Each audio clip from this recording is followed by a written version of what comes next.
another episode of Greased and Gas. We are here for PPG Showdown number 11, proudly brought to you by Showcars Melbourne. We're here at Moonee Valley and it is a huge, huge day. We've got our 3 unveil cars today, brand new cars this year. We have so many cars that have come here outdoors, like hundreds and hundreds, and we've got around 130 inside as well on 2 stories. So we're going to get you all that footage coming up very, very soon. Stay tuned.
Okay, Frank, your car. As we go to unveil, what have we got under the cover here today? VHSLE. VHSLE, come on guys, go for your life. Unveil. There we go. It's hooked there. We got it? There we go. All right. Everyone, come on, give him a big round of applause. It's a fresh car we've got here. And I mean fresh, this is straight off the gun, this VH, isn't it? Pretty much, yeah. It still hasn't settled down, So this was actually painted by Elvis. So for anyone who doesn't know, Elvis, who actually is part of the Showcars Melbourne team, well, he essentially runs it with the team. He actually runs Altona North Smash Repairs, obviously in Altona, and he actually painted this car as well. So Elvis doesn't just run the show, they are all genuine car enthusiasts, all of the team Showcars Melbourne. And this, how long ago was this painted? Not long ago. Not long? Nah. No. Like I said, it's pretty fresh. Especially the bonnet and boot, that was only like 2 weeks ago. 2 weeks ago. So there we go. Now, how long have you owned this car, Frank? 30 years now. 30 years, so not your first car though, it must be pretty close. Second car. Second car. And so, was it your daily car back then? Obviously, we used to drive VHs as dailies back then. Yeah, sure was a daily, yeah. Used to take it everywhere, camping and everything. Yeah. Not anymore, but... No, and what motor did it run back then? Oh, I had a 308 back then. Yep. Then when I built it, another time I had a 355 and it was flame car and stuff, but now it's got a big LS 440 cube and a... So, how many times in 30 years has this car been rebuilt? I've lost count. A few times. A few times over the years. Okay, now you were saying there's a few interesting features on this car that, I mean, obviously VH enthusiasts or Commodore enthusiasts will know. Tell us a little bit, is it with the bonnet? There's been some mods there, obviously. Yeah, that's a highly modified bonnet. A lot of work. Brown's Metalcraft done that, Nate. He's an artist. To do something like that, it's not easy. Because that's normally just a flat panel on a VH, is it? Or is it normally got any? It's normally? Tell me more. I'm not a Commodore expert by any stance. Well, we've raised it from the original lines. So people know Commodores. Yeah, that's flat. Yep. So, but that top skin is the original skin of the bonnet, and we've just added, I think, 70 mil or something at the back of it, just to give it that reverse sort of cowlish look. Yep. And yeah. But it almost looks factory, doesn't it? Yeah. Yeah, well, that's what I wanted. Yeah. No, it's good. And you can see you've got your roll cage and everything there. Did you fabricate all of that yourself? Johnny Lang done all that stuff, so it's a full chassis car, full flat floor, full roll cage. Johnny Lang JL race cars done that. So, Yep. And what other sort of combo are you running? You said you're running the 440 up the front and an LS, and what's the rest of the combo there? Well, the Ford guys are going to like this. I've got a C10 3-speed in it, and 4 9-inch diff and all that stuff. So we did do some things right, us Ford fans. Anyone else you'd like to thank for along the way for the build? Oh, look, just everyone that's been involved, all the boys that have helped me get it here. Flipper, Elvis, Tony. My missus haven't seen her for 4 weeks, the last 4 weeks, so, everyone that's helped. Yeah, it's definitely not a solo job, is it? Well, Frank, thank you so much for bringing your car here today and unveiling here at Showcars Melbourne. Everyone come and have a check it out. Make sure, obviously, pop the bonnet for us all to have a look, because he's finished under there as well. Yeah. It's all good. Yeah, I can do that. And everyone, feel free to come and grab some photos. Thanks a lot, Frank. Congratulations on your awesome car.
So, Alan, tell us, girls, get ready to unveil. As we're unveiling, we'll get Alan to tell us what car is under the cover. We're ready to go, Greg? Ready to go. Okay, tell us what's under the car, Alan. It's a LH Torana. All right. SLR 5000. Go for it, ladies. Yeah, go for it. It's a Mandarin red. There we go. Big round of applause for this car. Alan, well done. Like, it looks fantastic. Now, we were talking a little bit just before. How long did it take you to build this car? Just over a year and a half. It's a COVID car. It's a COVID car. I mean, did you seriously, a year and a half? Yeah. Most of the panel work was done, so Yep. most of it was pretty much, I've done all underneath. It was a full nut and bolt restoration. Yep.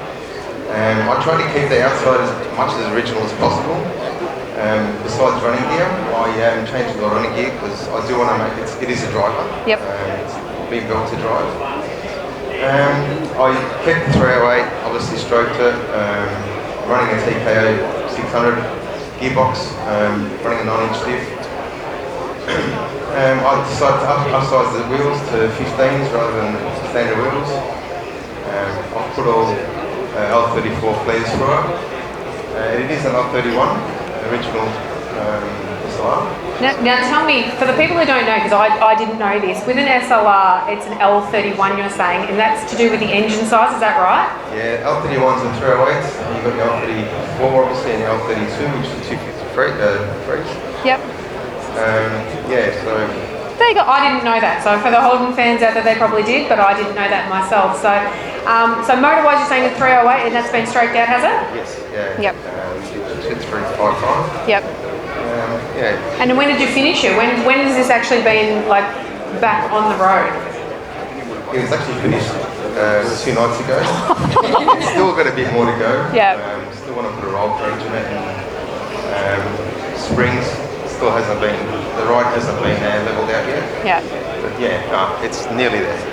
And a year and a half, that is one awesome effort. Can you pop the bonnet for us as well, Alan? Show us under the hood there as well. Like I said, it is a throwaway. And this is a genuine SLR 5000 that he has here. So, I mean, they are just worth so much money now, and they're such a cool car to see one in original condition. And you said you're going to drive it as well? Yeah. Oh, he's going to drive it? Yeah, there you go. You don't see too many SLR 5000s at this condition that are going to be an actual driving car. But thanks so much, Alan, for chatting to us. Congratulations on such a fantastic car, and all your family as well. I'm sure they're a big support as well. I know that you guys all come every year. Yeah, thank you, and thank you, Car Shows. Thank you, Christine, Yana, and Brendan, and everyone who's come here for me. I appreciate it. Is there anyone else you want to thank for helping Alan along the way with anything, with any of the work? Yeah, thank you everyone who I've missed, but thank you. No, you've done well.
Okay, John, you are ready to go. I'm ready to go.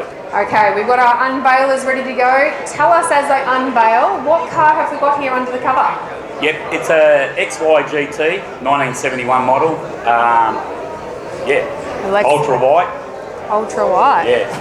There we go. Well, it's still caught the aerial end. Yeah. We're trying to avoid that.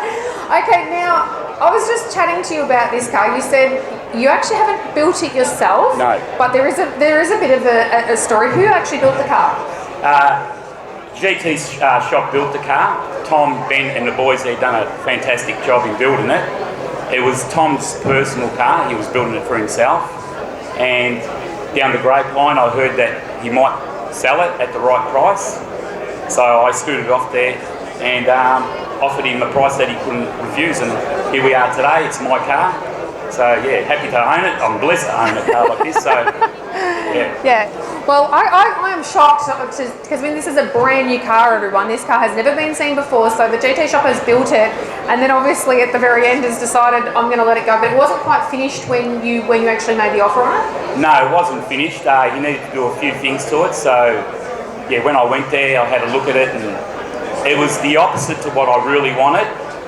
But when I seen the quality of the build and everything about the car, the paperwork on it, the history of the car, I was sold as soon as I seen it. Now there is some history to that. So anyone who's up the front here who can see the car, it has no GT stripes. So what's the story there? So it's a delete stripe. The Medican there is part of the prop. The original owner of this car was a doctor, and when he purchased the car, he didn't want nothing loud, being a doctor and stuff like that, so he ordered the plainest colour he could get, which was ultra white.